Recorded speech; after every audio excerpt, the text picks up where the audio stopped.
ओम शांति। पुस्तक पठन श्रीमद् भगवत गीता रहस्य। लेखक ब्रह्मा कुमार सुधांशु शेखर मिश्र। सांख्य योग।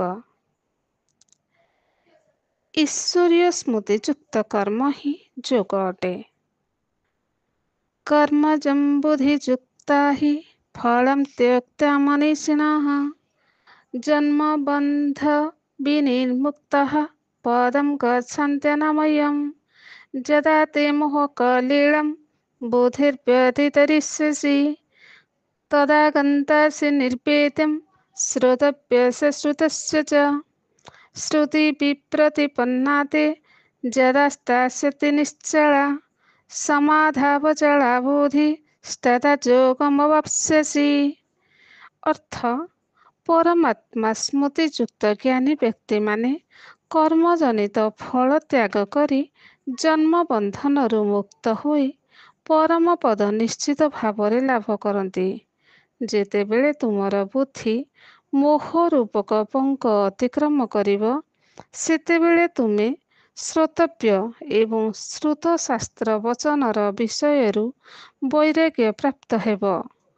ଯେତେବେଳେ ବେଦ ଉପନିଷଦ ଆଦି ଶାସ୍ତ୍ର ଦ୍ୱାରା ବିଭ୍ରାନ୍ତ ତୁମର ବୁଦ୍ଧି ପରମାତ୍ମା ସ୍ମୃତିରେ ନିଶ୍ଚଳ ହୋଇଯିବ ସେତେବେଳେ ତୁମେ ଯୋଗଯୁକ୍ତ ହେବ ବା ଯୋଗ ପ୍ରାପ୍ତ ହେବ।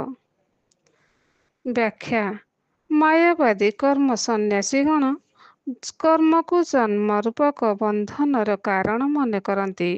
ଏହିପରି ପ୍ରଚାରରେ ବିଭ୍ରାନ୍ତ ହୋଇ ବା ଭୟ ହେତୁ ଅନେକ ଘର ସଂସାର ତ୍ୟାଗ କରନ୍ତି।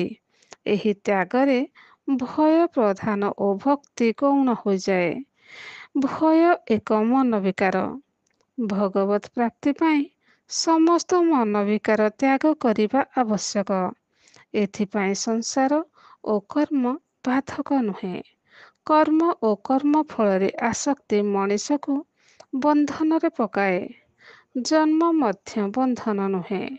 ମୋହ ମମତା ଆସକ୍ତି ଆଦିକୁ ରଜ୍ଜୁ ସହିତ ତୁଳନା କରାଯାଏ। କାରଣ ଏହି ଅଦୃଶ୍ୟ ସୂକ୍ଷ୍ମ ରଜ୍ଜୁରେ ବାନ୍ଧି ହୋଇଥିବା ବ୍ୟକ୍ତି ସହଜରେ ବନ୍ଧନ ମୁକ୍ତ ହୋଇପାରେ ନାହିଁ। ଦେହାଭିମାନୀ ବ୍ୟକ୍ତି ଜୀବନକୁ ବନ୍ଧନ ମନେ କରେ। ଦେହ ଅଭିମାନୀ ଜୀବନୁକ୍ତ ଅଟେ। ଦେହ ଓ ଦେହ ସମ୍ବନ୍ଧିତ ବ୍ୟକ୍ତି ବସ୍ତୁ ବୈଭବ ଆଦି ସହିତ ତାଙ୍କର ଆସକ୍ତି କିମ୍ବା ଦ୍ୱେଷ ଆଦୌ ନଥାଏ।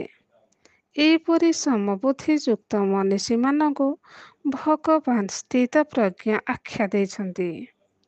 ସେମାନେ ଘର ଗୃହସ୍ଥରେ ଥାଇ ଏକ ନ୍ୟାସୀ ସଦୃଶ ସମସ୍ତ କର୍ମ ସମ୍ପାଦନ କରନ୍ତି।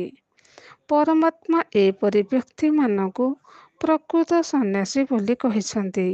ସେମାନଙ୍କ ଇହ ଜନ୍ମ ପାପ ରହିତ ହୁଏ ଏବଂ ପରଜନ୍ମ ଦିବ୍ୟ ହୁଏ। ମୋହ ଏକ ପାଶ ପରି ମନୁଷ୍ୟକୁ ସଂସାର ସହିତ ବାନ୍ଧି ରଖେ। ଏହା ଏକ ପରଳ ସଦୃଶ ଜ୍ଞାନ ଚକ୍ଷୁକୁ ଆବୃତ କରେ। ତେଣୁ ମଣିଷ ନିତ୍ୟ ଅନିତ୍ୟ ଏବଂ ସତ୍ୟ ଅସତ୍ୟର ଭେଦ ନିର୍ଣ୍ଣୟ କରିପାରେ ନାହିଁ। ମୋହ ମୋକ୍ଷର ବାଧକ। ମୋହ କ୍ଷୟ ହେଲେ ମୋକ୍ଷ ପ୍ରାପ୍ତି ହୁଏ। ମୋହବଶତଃ ସେ ବେଦୋକ୍ତ ସକାମ କର୍ମ ଜାଲରେ ବାନ୍ଧି ହୁଏ। ଯେପରି ମରୁଭୂମିରେ ତୃଷାର୍ତ୍ତ ପଥିକ ତୃଷା ନିବାରଣ ପାଇଁ ଜଳ ଭ୍ରମରେ ମରୀଚିକା ପଛରେ ଗୋଡ଼ାଇ ପଥଭ୍ରଷ୍ଟ ହୁଏ। ସେହିପରି ମୋହାନ୍ଧ ବ୍ୟକ୍ତି ସଂସାରରେ ଅଳିକ ଭୋଗ ଐଶ୍ୱର୍ଯ୍ୟ ପ୍ରାପ୍ତି ପାଇଁ ନାନାବିଧ କର୍ମ କରି ଅଧୋଗାମୀ ହୁଏ। ମୋହ ବ୍ୟକ୍ତିକୁ କର୍ତ୍ତବ୍ୟ ବିମୁଖ କରାଏ।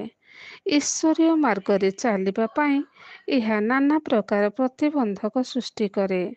ପବିତ୍ରତା, ଶୁଦ୍ଧ ଅନ୍ନ ଭୋଜନ, ସତ୍ସଙ୍ଗ ଓ ଦିବ୍ୟ ଗୁଣ ଧାରଣ ଏହି ଚାରୋଟି ଚକ ବିଶିଷ୍ଟ ପୁରୁଷାର୍ଥ ରୂପକ ଯାନ ଆରୋହଣ କରେ ବ୍ୟକ୍ତି ପରମାତ୍ମାଙ୍କ ପାଖରେ ପହଞ୍ଚେ। ମୋହ ଏହି ପୁରୁଷାର୍ଥ ଯାନର ଅଗ୍ରଗତିରେ ବାଧା ସୃଷ୍ଟି କରେ। ମୋହ ରୂପକ ପଙ୍କରେ ବୁଦ୍ଧିରୂପୀ ପାଦ ପଡ଼ିଲେ ଅଧୋପତନ ସୁନିଶ୍ଚିତ। ମୋହାଭିଭୂତ ବ୍ୟକ୍ତି ରୂଢ଼ିବାଦୀ ହୁଏ।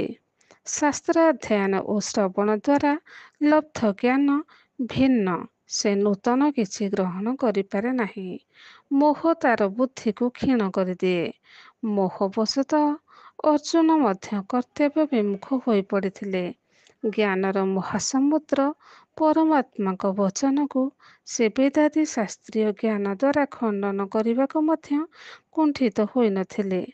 ଯେତେବେଳେ ତାଙ୍କର ମୋହଭଙ୍ଗ ହେଲା, ସେତେବେଳେ ସେ କହିଲେ, ନଷ୍ଟୋ ମୋହ ସ୍ମୃତିଲବ୍ଧା ତତ୍ପ୍ରସାଦାନ୍ମୟଚ୍ୟୁତ ସ୍ଥିତୋऽସ୍ମି ଗତସନ୍ଦେହା କରିଷ୍ୟେ ବଚनं ତବ। ଅର୍ଥ, ହେ ଅଚ୍ୟୁତ, ଆପଣଙ୍କ କୃପାରୁ ମୋର ମୋହ ନଷ୍ଟ ହୋଇଗଲା, ସ୍ମୃତି ଫେରି ପାଇଲି ଏବଂ ସନ୍ଦେହ ରହିତ ହୋଇଗଲି। ବର୍ତ୍ତମାନ ମୁଁ ତୁମର ବଚନ ପାଳନ କରିବାକୁ ପ୍ରସ୍ତୁତ। କ୍ରମଶଃ ଓମ୍ ଶାନ୍ତି।